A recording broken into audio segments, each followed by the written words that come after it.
commercial aviation industry. In all, nearly 2,000 people were killed in some 16 plane crashes. The carnage started right on the first day of the year when 29 people were killed in an Eastern Airlines crash at La Paz, Bolivia. A series of crashes at Reno, Nevada, China, Cuba, and the Soviet Union claimed over 220 lives. An Iberian Airlines Boeing 727 crashed into a mountainous area in Spain, killing all 148 people aboard.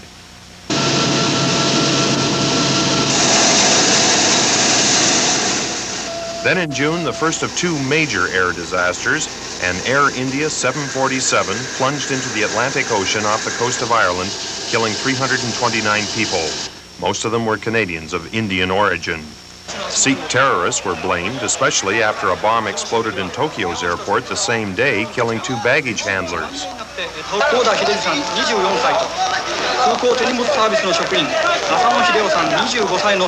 That bomb had been placed in the luggage aboard a CP Air jet. Later, it was speculated that the Tokyo bomb might have been set by the perpetrators of the Air India blast. By year's end, 2 Sikhs were arrested in British Columbia and charged with possession of explosives. The year's worst plane disaster in August involved a Japan Airlines 747. 520 people died when the plane went out of control and crashed in western Japan.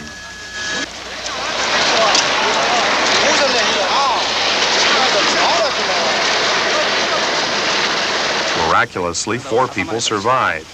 In the months that followed this disaster, which was the worst ever involving a single plane, investigators were leaning towards structural fatigue as a possible cause.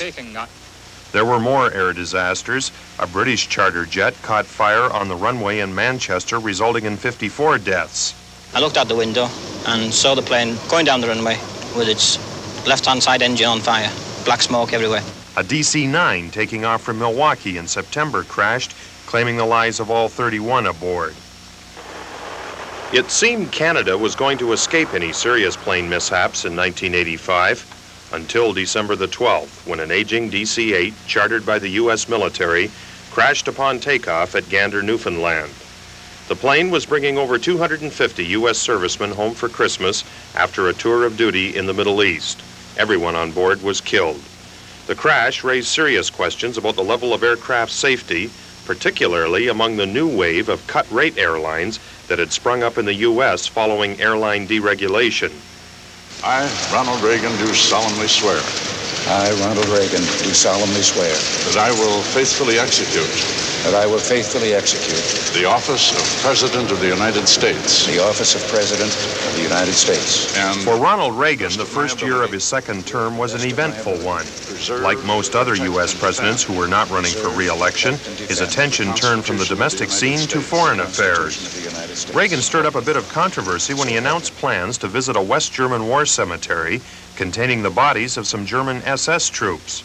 Despite criticism from Jews worldwide, Reagan went ahead with the visit, but he softened the criticism of the gesture by also paying a visit to the former Nazi concentration camp at Bergen-Belsen. Memories of the war were particularly vivid because Reagan's European trip coincided with the 40th anniversary of VE Day. 2 months later, Reagan underwent surgery for intestinal cancer. The president had a cancer confined to the wall of his colon or bowel. It had not spread in that local area outside of the bowel wall. While he was recovering, doctors also treated Reagan for a mild case of skin cancer. Despite the health problems, Reagan was able to fulfill his major foreign affairs objective, which was a summit meeting in Geneva with Soviet President Mikhail Gorbachev. Gorbachev had taken over as leader of the Soviet Union following the death in March of Konstantin Chernenko. Chernenko died after a lengthy illness and almost constant rumors of his impending death. Gorbachev represented a new, vigorous generation of Soviet leader. He and his attractive wife were even being compared to the Kennedys by some observers. As expected in the Geneva summit, there were no breakthroughs in the area of arms control, but the two charismatic leaders both seemed to find the visit useful, and they agreed to regular talks over the coming years. There's hard work ahead, but we are ready for it. General Secretary Gorbachev, we ask you to join us in getting the job done, as I'm sure you will. Thank you.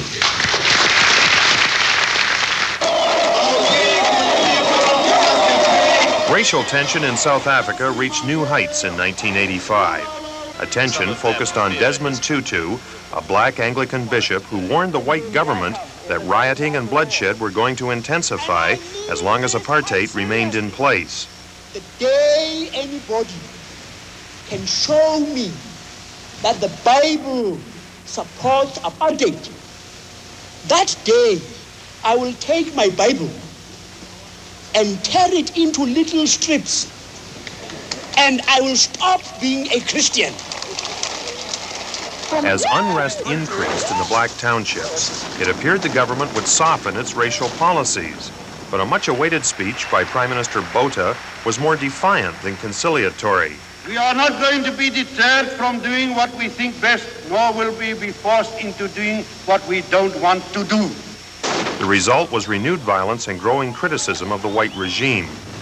There were rumors that the South African government planned to release Nelson Mandela, a black leader who had been in prison for over 20 years. It was felt that only Mandela could command enough respect among blacks to negotiate some sort of accord with the government. But Mandela refused a government condition to renounce violence, and he remained in prison. As violence exploded, the government imposed a ban on TV cameras in the riot zones, claiming foreign newsmen were staging the demonstrations by blacks. Other events which attracted world attention in 1985, Philadelphia police bombed and burned down a row of apartments occupied by a radical group called MOVE. The radicals had annoyed their middle-class neighbors by dumping garbage throughout the neighborhood, but the quarrel had escalated beyond control. Rowdiness by British soccer fans resulted in two tragedies. When a fire broke out in a soccer stadium in Bradford, England, 53 people were trapped and killed behind a wire screen. They died because they were unable to escape onto the playing field. The screen had been installed because of past incidents of fan violence. Then, just a couple of weeks later, British soccer fans attending a game in Belgium featuring teams from Liverpool and Juventus of Turin, Italy, went on a rampage. Before it was over, 38 Italian soccer fans had been killed. The incident triggered a torrent of international outrage against Britain and its soccer fans. Prime Minister Margaret Thatcher said she was ready to ban alcohol from British sports fields. It used to be our pride that we really were a nation of sportsmanlike people.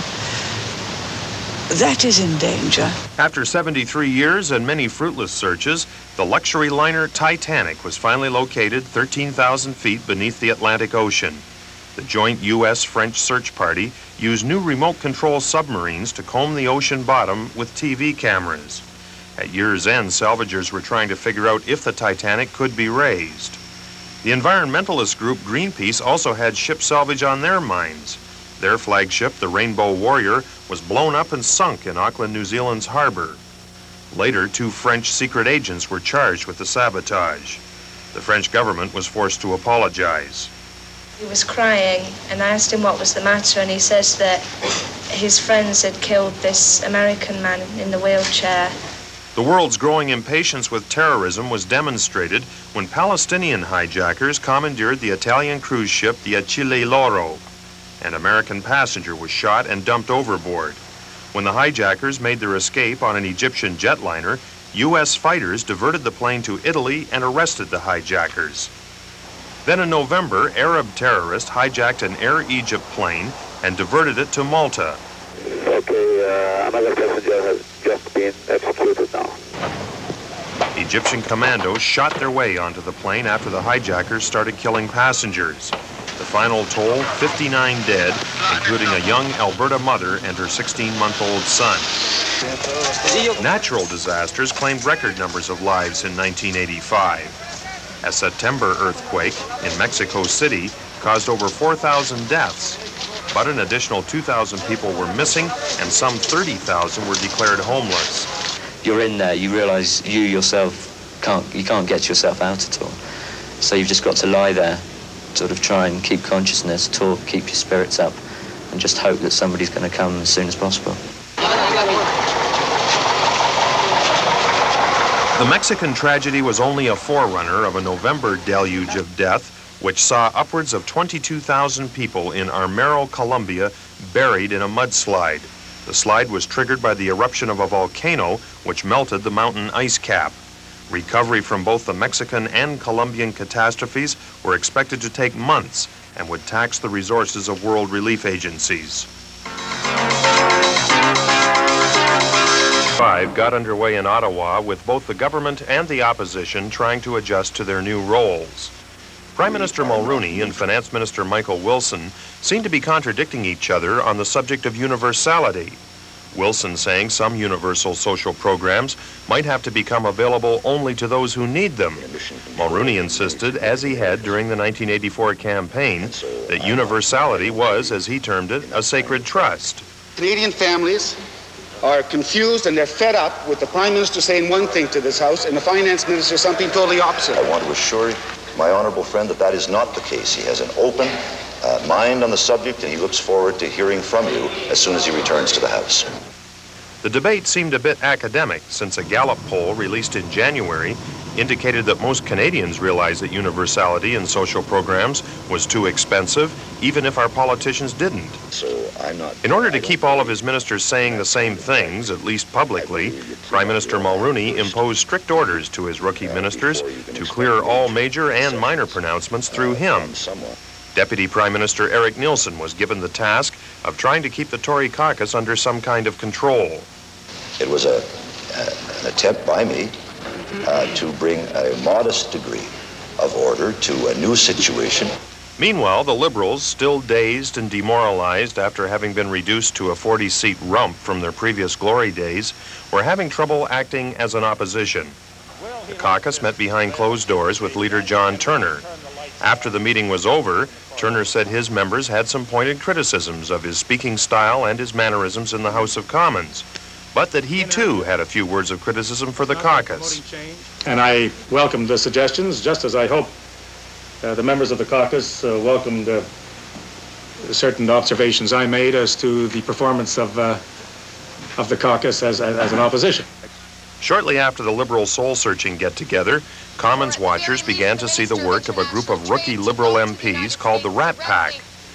Prominent among Rat Packers, Hamilton Sheila Copps, who along with Toronto MP John Nunziata and Eastern Ontario member Don Boudria had managed to swim against the Tory tidal wave the previous September.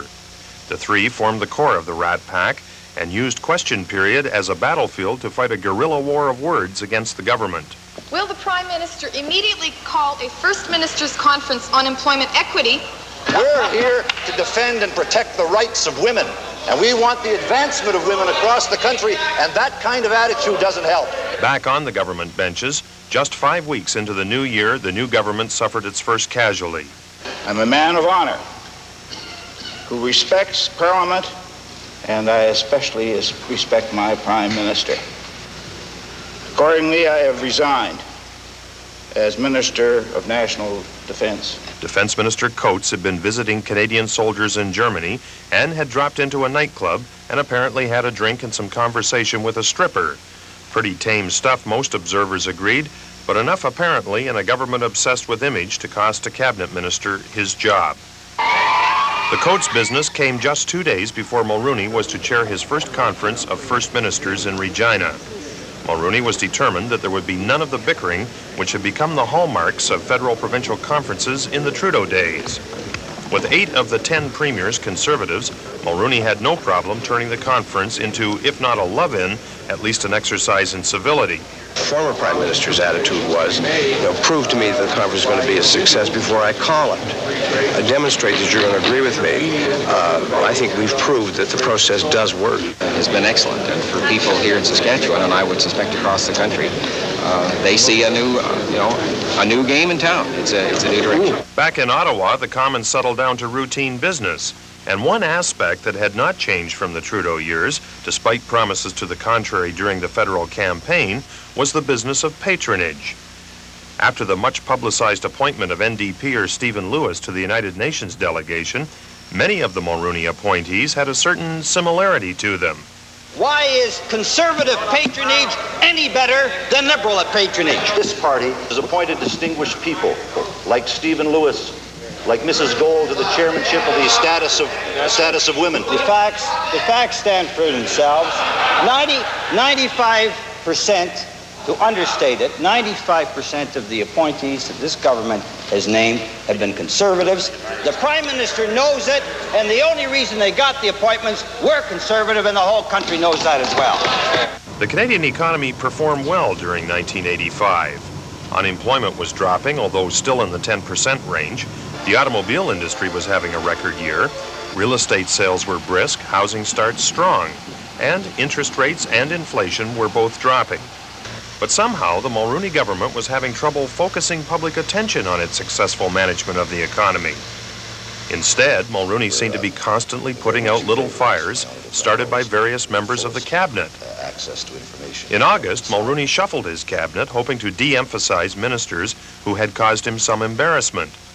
Elmer MacKay was in hot water for discussing the Hatfield RCMP investigation with the New Brunswick Premier. His move to revenue was seen as a demotion.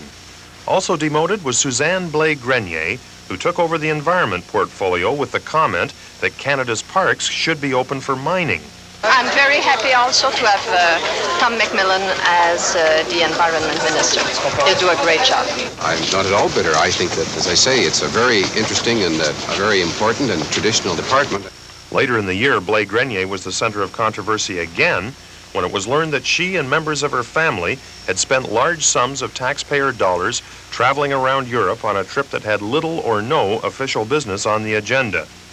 Then just today, Blais-Grenier quit cabinet altogether after she criticized the government's sale of a Gulf refinery in her riding. The Prime Minister was celebrating the birth of his fourth child, a boy, in early September, but when Parliament resumed days later, the PM was faced with what seemed like one controversy after another. And instead of being minor embarrassments, this time they were problems with some substance and potential for political damage. Two banks in Western Canada, the Northlands Bank and the Canadian Commercial Bank, collapsed despite massive infusions of money from the Bank of Canada and from the Big Five chartered banks. The opposition charged government incompetence. I'm not alleging fraud. I'm not alleging criminal intent. I am alleging gross negligence on the part of the minister because he conned Parliament and sucked in the banks on the basis of no factual background at all on that bank. Less than a week later, this man was in trouble for his role in letting a shipment of tainted tuna hit store shelves. It was rejected on the basis of aesthetics, touch, taste, smell, color, and odor. Fraser ultimately had to tender his resignation within the week. But the tuna affair did some damage to Mulroney as well. For the first time, the PM's integrity came under attack as he was questioned about when he first learned of the tuna affair. I am now informed that an official from the Fisheries Department consulted with an official from my office in July in regard to an item that might appear on a television network. It apparently did not appear, and it was never brought to my attention. The furor over the tuna sale and the banking collapses had hardly died down when another member of the Mulroney cabinet was in difficulty. The possibility of that a complaint could be made against me leaves a doubt about my integrity, which would reflect on the government. Communications Minister Marcel Masse was only one of several MPs who were being investigated for spending too much money during their campaigns. By year's end, Masse was cleared of any personal wrongdoing and resumed his cabinet post. What has really changed in the last year? What has happened to the new era? If Mulroney had hoped to escape the hostile environment of the Commons for the more agreeable confines of the year's second Premier's Conference, he was to be a bit disappointed. There were new players at the Premier's table, and the consensus when it was all over was that Mulroney came out on the short end of an exchange with Ontario's new Premier, David Peterson. As the year drew to a close, the Mulroney Conservatives had slipped rather badly in the polls, and the government was anxious for the Christmas break. Mulroney and his senior advisors would welcome the opportunity to get the controversies of 1985 behind them and to get to work on restoring public confidence in the Conservatives' ability to manage the nation's affairs. Temporarily, then you go back later and adjust it. Name of the game is to grab the space, put it up, and go back later. Turning to Ontario politics, the year started with Ontario Conservatives preparing to pick a new leader. Bill Davis had been Premier and party boss for nearly 15 years, and now it was time to move on. Sure, there are mixed feelings, today's cabinet meeting will be like many other cabinet meetings, but I expect there will be one more. What do you want to accomplish today? Just to deal with the agenda that is there and get as many things finished up as I can. And don't ask me what's on the agenda. The Conservatives in the province had developed a knack for changing leaders in a dignified fashion every decade or so, and then continuing on with the business of running the province. In January, there was no reason to believe this transition would be any different than in the past. After a low-key and polite leadership campaign, the party and the four candidates gathered at the CNE Coliseum in Toronto to pick a winner. Frank Miller was seen as the front-runner, but not by much. His two main opponents, cabinet colleagues Larry Grossman and Dennis Timbrell, both presented more urban and youthful images than Miller, but this was the Conservative Party, the party of tradition, and tradition dictated that the party's leader should not be from Toronto, but rather from some more neutral part of the province. Roy McMurtry's entry to the leadership sweepstakes was seen as being too late to have much hope of success. There was no great surprise in January then when, after a generally upbeat convention and a long day of balloting, Frank Miller became the leader of the Ontario Conservatives and the Premier-elect. Larry Grossman, 792 votes.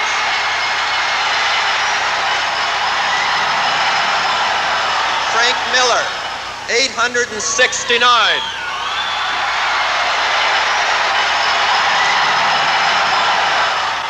The man who Miller replaced, Bill Davis, quietly withdrew from the limelight, accepting posts on the Toronto Dome Stadium Committee and as Canada's envoy to the Canada-U.S. Commission on Acid Rain. Other prominent Ontario Conservatives used the leadership transition as their cue to bow out as well. They included longtime cabinet member Thomas Wells and Transport Minister James Snow, who brought an end to 18 years in government. Snow's colleague, George Kerr, was calling it quits after 22 years in the legislature, and Robert Welsh was ending a distinguished career during which he had held just about every major cabinet portfolio. The new Premier was taking over a government which was heading into its 5th year. An election call was expected soon. In 37 days, the people of Ontario will set a clear direction for their government and choose the person who will lead them for the next 4 years. And it's a very important choice. All three party leaders were heading into their first campaigns as leader. David Peterson was seen to be in some trouble heading into this campaign. He had not been rated as a powerful debater in the legislature, and he had lost several members of his caucus to the federal campaign, most notably Sheila Copps from Hamilton. It was also the first time out for NDP leader Bob Rae, who had moved over from federal politics. I probably need 2 right gloves, don't I, to take on the Tories? Well, you don't have to worry about the Liberals. All right, there we are. But the Liberals were ready for the campaign. The day of the election call, Peterson had his campaign bus readied and was actually campaigning that evening. I like this, George. Yeah. Yeah, this Can I borrow this for the summer? Walk through. Yeah. That's great. I like it. That's for poker? Do you play cards, Dan? Well, yes. Hi, nice to see you. Both the Liberal and NDP campaigns were more forceful than had been expected. Meanwhile, the Conservatives were running into some problems. Frank Miller's campaign staff decided that the Premier's folksy image could cause problems, so they developed a strategy of keeping Miller away from the media. This included refusing a challenge to a televised debate. Both Peterson and Rae jumped on the debate issue as an indication that Miller was afraid to face his opponents. I think the public will take a very dim view. I think the public wants to see its leaders tested. I think the public wants a chance to see them tested in a debate. In addition to the strategic problems, there were a couple of issues haunting the Conservative campaign. In the last year of his tenure, Premier Bill Davis had agreed to extend funding of Roman Catholic schools beyond grade 11.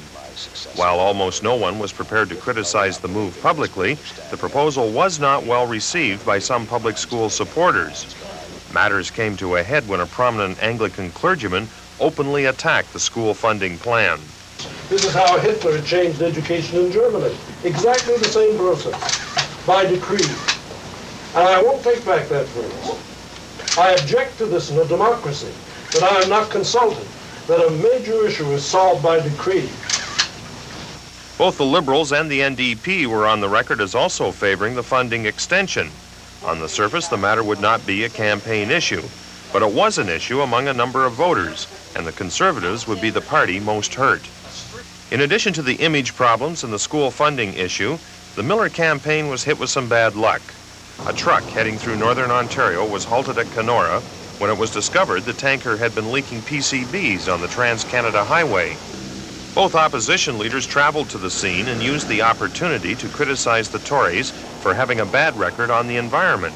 The Conservatives changed gears late in the campaign and tried to take the muzzle off Miller, but the switch in strategy came too late. This is truly a magic moment, and I must say that I am very proud to have led the party who received the most votes in this election. Actually, at this point, with Peterson trailing by 2 seats and only slightly ahead in the popular vote, it wasn't at all clear who would form the government. The only certainty was that it definitely would be a minority government. Over the next 2 weeks, the NDP became the center of attention. The party they agreed to support would be the next government. Leader Bob Rae held several meetings with the delegations from both of the older parties. Finally, Rae had made up his mind.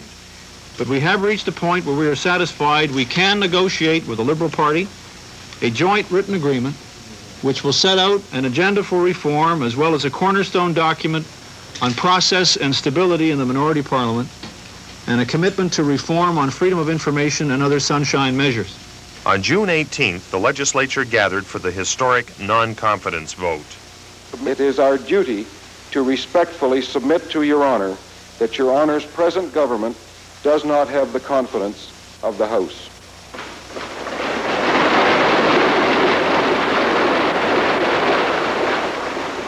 The Conservatives did not bow out graciously.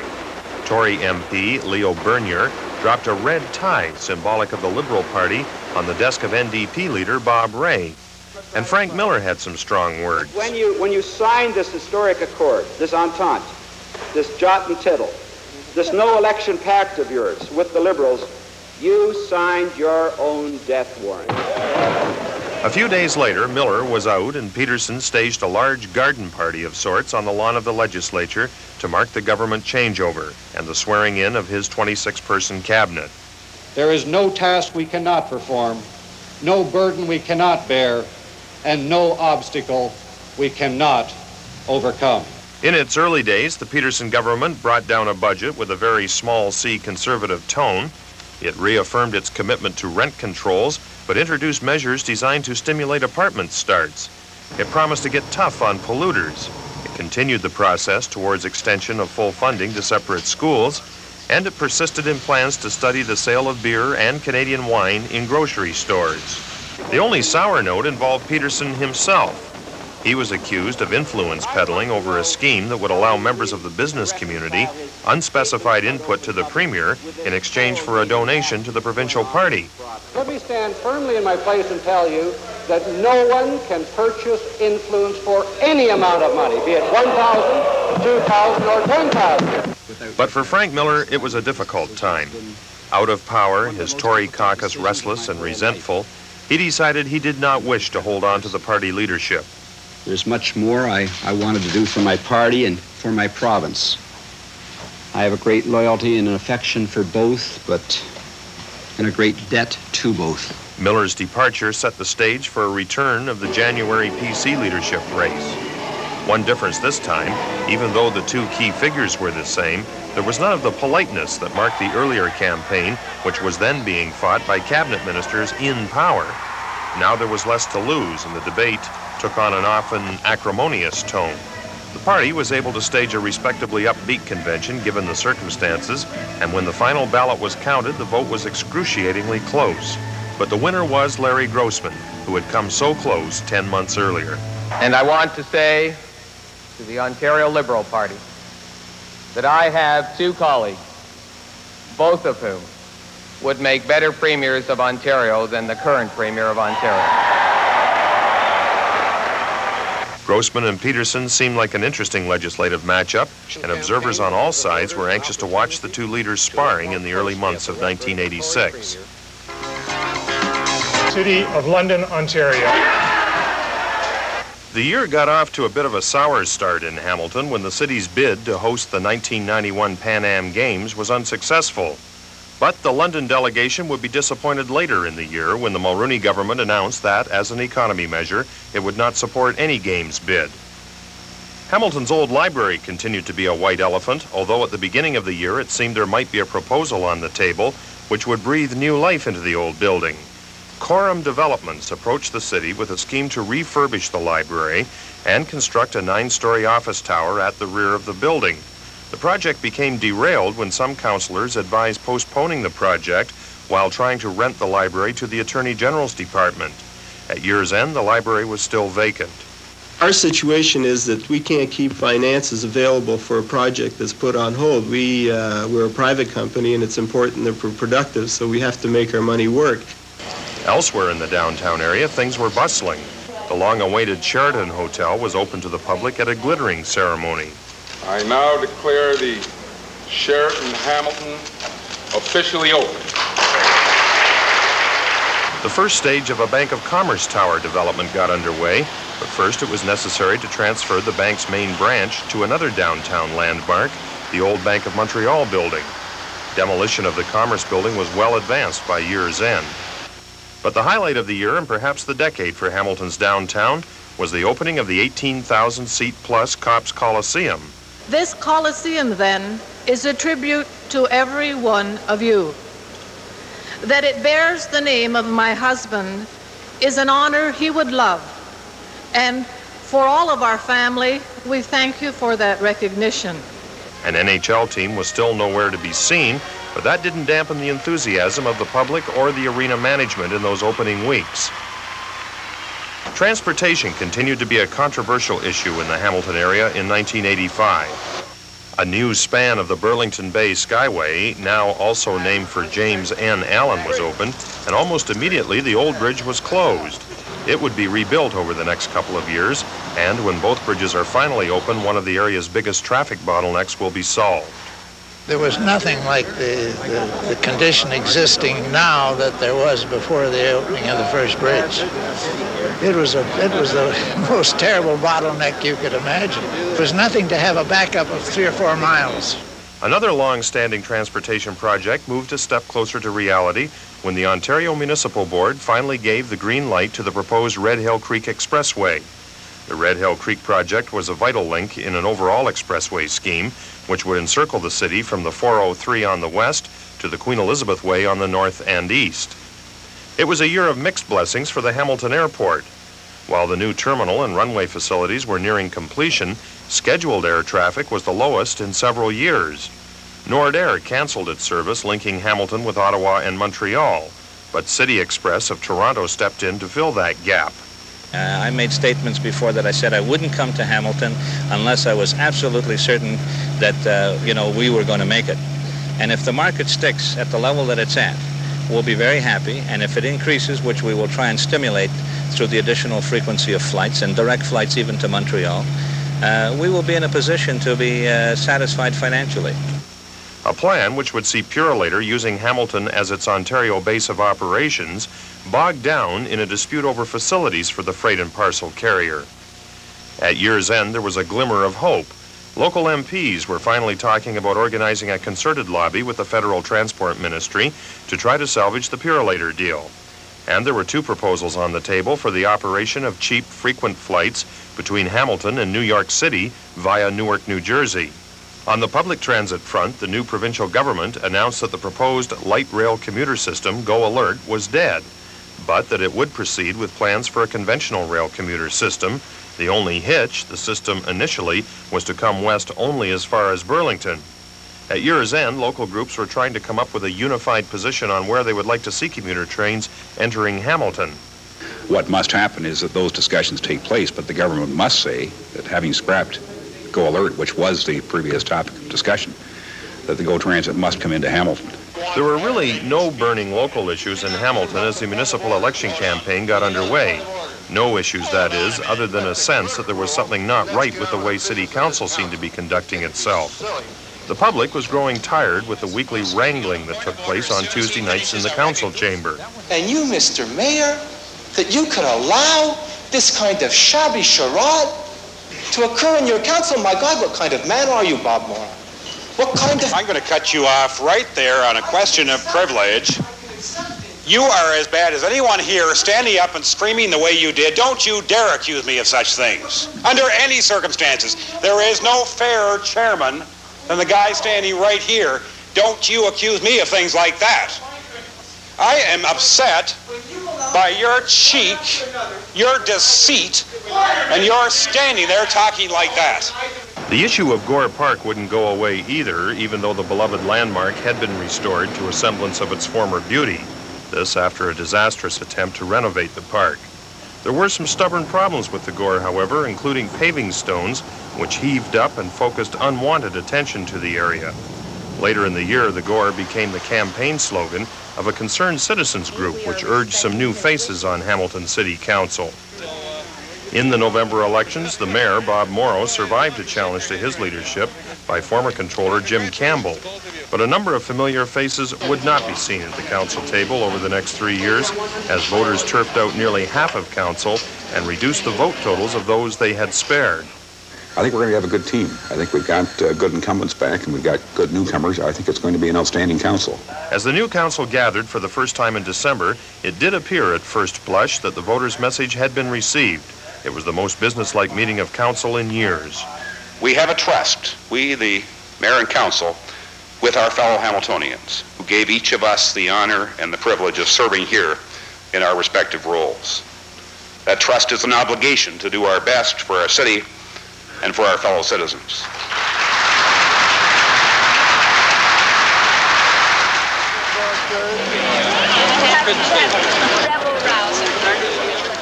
Teacher strikes posed problems in Ontario in 1985. Hamilton High School teachers went on strike before the summer break and stayed on strike until just before the resumption of classes in September. There were also long and bitter teacher strikes in Wellington and Grey counties. I think the people in the city of Hamilton can be very proud of their secondary school teachers. They have taken a stand over many, many months and at a tremendous sacrifice, a personal sacrifice to themselves for quality education. Niagara Falls was the target of stuntmen again in 1985. An American made it over the cataract, and then a Canadian repeated the stunt in October. But a Hamilton stunter who had conquered the falls a year earlier lost his life in an act he was staging at the Houston Astrodome. Carol Suchek was 37. One other event in 1985 which made Hamilton a mecca of sorts. A lockout of brewery workers left thirsty Ontarians with only a few of the smaller beer outlets open for business. One of them, Hamilton's Amstel Brewery. All through the late winter, lineups like these were commonplace. Many Hamilton residents living near the brewery developed ingenious money-making schemes, either in renting parking space or in transporting beer, or simply by standing in line for a fee. I made about $65 since Saturday. Haven't broken any yet. Milestones in Canadian politics. If 1984 was the year Pierre Trudeau passed from the Canadian political scene, 1985 saw the departure of two of Trudeau's strongest political rivals. Within a week of each other, René Lévesque, the Premier of Quebec and the leader of separatism for nearly 2 decades, and Peter Lougheed, the man who presided over Alberta's oil battles with the federal government, both announced their intentions to retire. In Quebec, Lévesque had been under some pressure to step aside.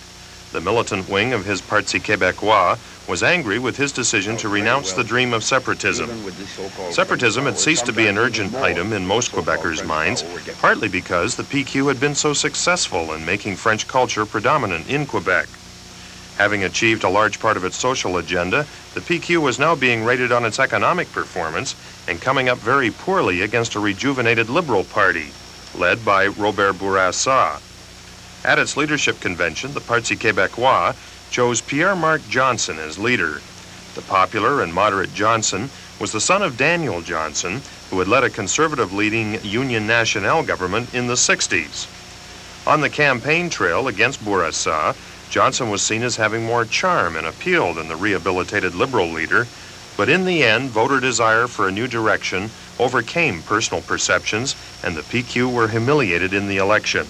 Bourassa suffered personal defeat in his riding, and at year's end was looking for a safe seat to contest in a by-election.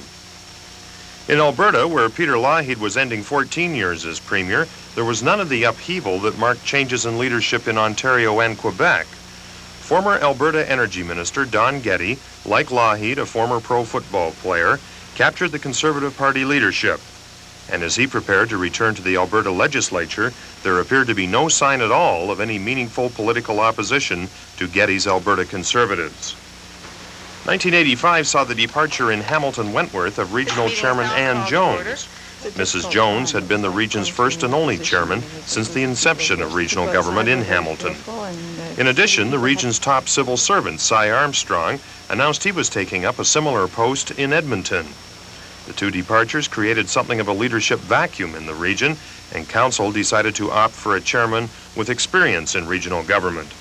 Former Stony Creek Mayor Bill Sears promised to devote his energies to the region's economic and transportation problems. Another regional figure who retired in 1985 was Hamilton Wentworth Regional Police Chief Gordon Torrance. Torrance's replacement was veteran police officer Robert Hamilton. I, Lincoln Macaulay Alexander, do swear that I will be faithful and bear true allegiance. That I will be faithful and bear true allegiance. It was a proud day for not only Lincoln Alexander, but also for all of Hamilton, when Alexander was chosen to be Ontario's Lieutenant Governor. On the labor scene, the head of Hamilton Union Local 1005 of the United Steelworkers, Cease Taylor, was defeated after a controversial tenure as union boss. Ray Salenzi promised a more low-key presidency. I will not play any more role within Local 1005. I will not, like people assuming I'm going to do, run in the next set of negotiations. I'm not interested. I see the steelworkers are in real serious trouble. They have been for the last few years, and they're even in worse trouble now. The fight against cancer received a boost when one-legged runner Steve Fogno succeeded in his cross-Canada run. The accomplishment made Fogno the choice of news editors in the nation as Canada's most newsworthy person in the year 1985. The world of entertainment developed a social conscience in 1985, something that had been dormant since the radical days of the 60s and early 70s. What started in 1984 when a group of rock musicians produced a record to raise money for starving Africa reached a spectacular climax in 1985. Spearheaded by British rock performer Bob Geldof, it was called Live Aid.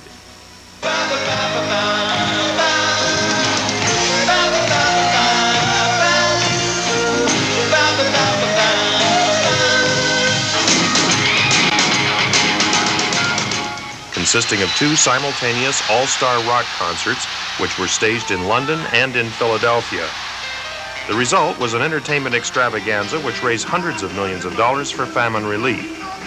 Later in the year, a similar approach was attempted to raise money for beleaguered American farmers, the outcome there not nearly as successful. Bruce Springsteen's concerts were being staged mainly to make money for the boss and his promoters, but again, the theme of helping the underprivileged was interspersed with music in the triumphant tour. Springsteen urged concertgoers each night to support a local charity which he would designate. Also in 1985, the world of entertainment forced people to look at something they had preferred to ignore, the dreaded disease AIDS.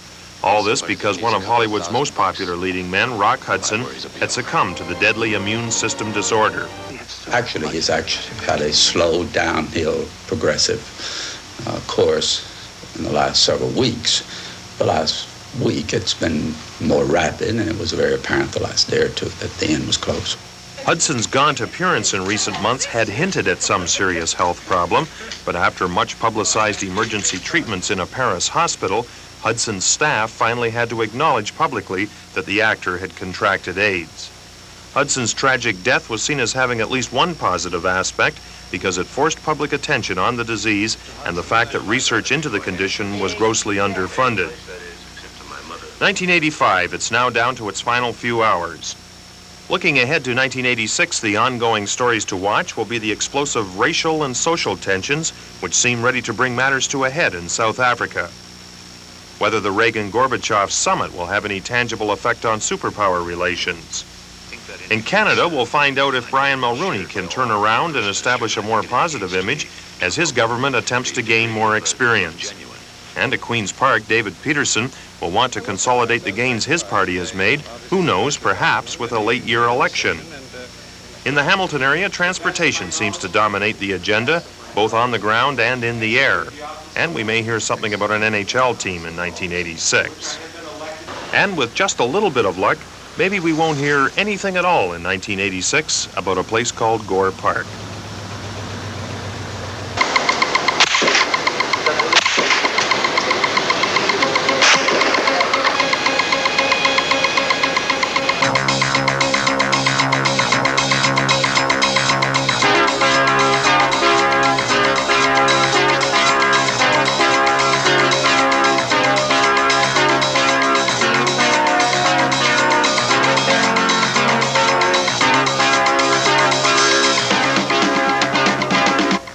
The victimized residents of a slum dwelling call on the equalizer when their landlord delivers one more deadly surprise. Catch the drama tonight at 10. Catch the action on Moonlighting next on TV 11. Season's greetings.